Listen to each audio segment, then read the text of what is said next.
Retour des vraies voix avec Philippe Bilger, Caroline Pilastre et Adrienne Bretons. Là, face à Ibrahima Konaté, ça va arriver dans son dos. Ça arrivait dans son dos et c'est conclu derrière par Andreas Weimann. Mouvement à 3, triangle parfait, l'Autriche est devant. Oui, il y a l'espace, il y a l'espace. Allez, Kylian Mbappé pour l'égalisation. Voilà. Alors, il y a un homme au sol, il n'hésite pas une seule seconde, il est plutôt pas mal placé. Effectivement, ça ressemble à un penalty d'entrée. Faute de Konaté. Et Maignan a failli la sortir. Et il peut s'en vouloir évidemment parce que la main n'a pas été assez ferme. Ça se joue d'un rien. Et la Croatie ouvre le score grâce à Luka Modric. Et oui, le moins qu'on puisse dire est que le ciel n'est pas bleu, même avec la canicule en cours pour les Bleus. Le fiasco en Ligue des Nations est là pour le prouver. Après la défaite à domicile hier soir contre la Croatie, la France, tenante du titre, est bonne dernière de son groupe et peut légitimement craindre de descendre dans le groupe B, inquiétant à 5 mois du début de la Coupe du Monde. Nous sommes en compagnie de Chérif Guémour, journaliste à SoFoot. Bonsoir Chérif. Bonsoir tout le monde. Bonsoir. Bonsoir Chérif. Titre perdu dans un groupe plutôt abordable. Comment expliquez-vous ce fiasco tricolore? 2 points en 4 matchs avec 2 défaites en 2 matchs à domicile. C'est vrai qu'on s'y attendait pas parce que la France est étonnante, mais bon, si la France n'est pas à l'avenir vainqueur de la Ligue des Nations, on s'en passera, c'est pas grave. Mais comment dire, d'abord il faudra revenir sur le contexte général. Moi, depuis 2020, je dis qu'on était parti sur une séquence qui durera à peu près 3 ans, jusqu'à l'année 2023, où la crise du Covid, la crise sanitaire et ensuite le resserrement du calendrier ferait qu'il y aurait une séquence très très très éprouvante pour tous les joueurs du monde entier, avec une multiplication des matchs. On est au milieu de cette séquence parce que les joueurs vont avoir quelques semaines de vacances. Ensuite, il y aura les championnats, la Coupe du Monde et ensuite un championnat tronqué, la deuxième partie. Il faut pas négliger ça parce que voilà, et à l'équipe de France qui est pas brillante, qui tire la langue, mais c'est pareil pour l'équipe d'Angleterre qui, au bout de 60 minutes, et quasi relégable aussi. Voilà, donc voilà, il y a un contexte. Il faut pas se réfugier derrière ce genre d'excuses, mais c'est une réalité. Et vous verrez que ça durera jusqu'à l'année 2023. Ensuite, si ça pouvait se terminer en novembre-décembre 2022, ce serait très bien. Ah, mais tout peut arriver, hein, tout peut arriver, y compris pour des grandes équipes comme la France ou le Brésil, ou alors des équipes outsiders comme le Danemark. On peut avoir une surprise en Coupe du Monde. Hein. En général, il y a plutôt des surprises à l'Euro, mais pourquoi pas en Coupe du Monde. Donc voilà, ça c'est le contexte général. Ensuite, il y a l'équipe de France. C'est une équipe depuis 2018 qui a pris 4 ans quand même. C'est une équipe qui n'a pas beaucoup de marge en fait. C'est un groupe d'une 15aine de joueurs. Il faut qu'ils soient tous là et en parfaite condition physique. Or, ils ne sont pas tous là. Oui. Varane n'était pas là. Pogba n'est pas là. Voilà, Kanté n'est pas là. C'est des joueurs très très importants. Et ils n'ont pas de vrais remplaçants. Donc voilà, on a 14-15 joueurs, pas de plus.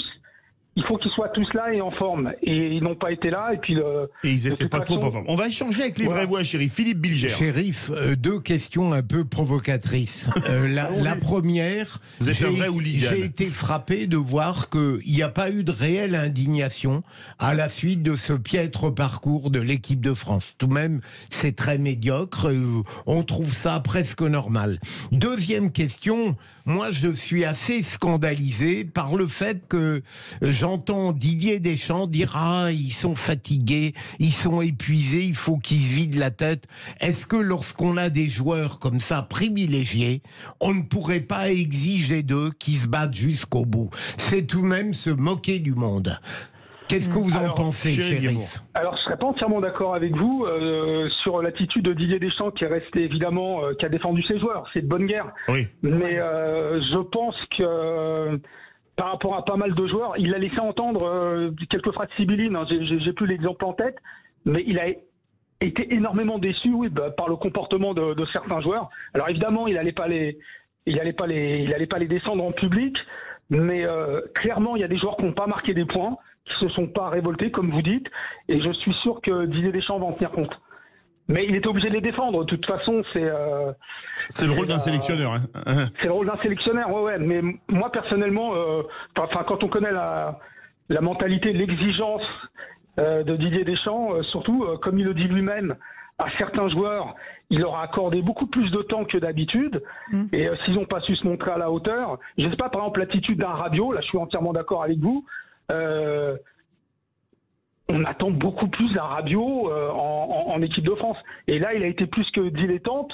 Donc, bon, est-ce qu'il va sauter pour la Coupe du Monde? Je pense pas. Mais il va y avoir un recadrage. Alors, il y en a qui vont, je pense qu'il y en a qui vont être écartés. Et puis, pour certains, ça va être un recadrage qui leur fera bien comprendre qu'ils sont peut-être dans les 26 pour la Coupe du Monde, mais certainement pas titulaires, à mon avis. Elle sait recadrer les choses dans un vestiaire. Adrienne Breton. Ouais, c'est sûr, à expérimenter. Oui.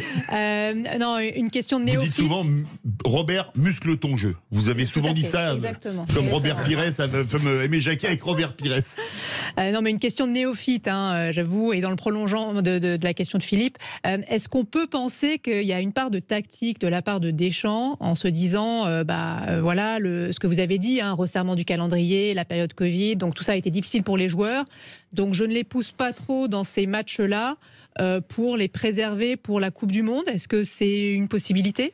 Oui, c'est un peu la coupe en bois à la Ligue des Nations. Ça va peut-être être mal interprété ce que j'ai dit, mais je pense qu'Adrienne Breton se pense la même chose que moi. Oui, non, il y a vraiment, il y a un vrai coup d'arrêt inquiétant. Alors là, on va pas se le masquer. Après, c'est une compétition, c'est une compétition secondaire. Et je pense aussi que peut-être Didier Deschamps commence aussi à montrer des signes de fatigue. Alors, je réponds directement. Ça fait 10 ans qu'il est là. Philippe Berger. Ouais, voilà, c'est ça. Ça fait 10 ans. Et 10 ans... c'est le record pour un sélectionneur des Bleus, hein, de mémoire. Oui, il y a peut-être un discours qui finit par lasser. Mais là aussi, Didier Deschamps a dit, quand il dit, pareil, la même phrase sibylline, je vais passer un été studieux, c'est pas simplement pour se pencher sur l'équipe de France, mais peut-être aussi se pencher sur lui-même. Lui, il souhaiterait poursuivre jusqu'à l'Euro 2024. Peut-être que sa limite, ce sera la Coupe du Monde 2022. Aujourd'hui, il n'est plus tabou de parler de la succession de Didier Deschamps. On est là aussi. Justement, sauf si Caroline Pilas veut très réagir. Rapidement, mais c'est une synthèse par rapport à tout ce que vous avez dit, étant doublement néophyte comme Adrienne. La question que moi je me pose, est-ce que c'est une question de motivation, une question de forme, une question de tactique? Vous avez fait un peu un résumé évidemment de la situation, mais on est un peu inquiet quand même pour la suite des événements, c'est-à-dire la Coupe du Monde. Donc, est-ce qu'ils seront suffisamment déterminés pour vouloir la gagner ou pas? Même si je ne suis pas dans la tête des joueurs et que je sais que ce sont des grands champions. Mais on sait qu'on arrive aussi en fin de saison. Donc, est-ce que ça ne serait pas un mélange des genres qui ferait qu'ils n'auraient peut-être plus l'envie Et en clair, ils en gardent aussi un peu sous le pied pour être plus en forme à la fin de l'année. Là, concrètement, il n'y a plus rien. Donc, c'est un ensemble de choses, de fatigue. Bon, par exemple, il y a Benzema qui a été privé d'équipe de France pendant 5 ans. Lui, à la différence de ses petits copains, il n'a pas gagné la Coupe du Monde. Donc, heureusement, c'est un leader. Et lui, par contre, la Coupe du Monde, il veut la gagner. Ça lui manque. Et ça sera un bon appui pour Didier Deschamps d'avoir un Benzema. Mais pour le reste, ça sera en fonction de leurs... On peut se poser cette question. Là, j'ai pas de réponse.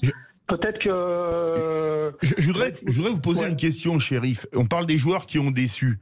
Il y en a un qui a jamais déçu avec les Bleus, qui est plus dans le groupe, c'est Olivier Giroud. Est-ce que c'est pas une erreur de l'avoir viré comme ça du groupe? Très bonne question. Il a manqué... ça, on est d'accord. Il a manqué devant. Et alors, sincèrement, je suis pas le seul. C'est un mystère. C'est un mystère parce que... Alors peut-être que Didier Deschamps était parti sur son fameux système 3-4-3 qui faisait de la place devant que pour la paire Mbappé-Benzema, avec Nkunku et Coman en force supplémentaire. Pour moi, clairement, le registre de Giroud manque à cette équipe de France. Et pour en venir à Didier Deschamps, c'est pas quelqu'un d'obtus, c'est pas quelqu'un de rancunier. Donc s'il a vraiment besoin de rappeler Giroud, il le fera, d'autant plus que Giroud est dans une forme exceptionnelle, même s'il a 35 ans.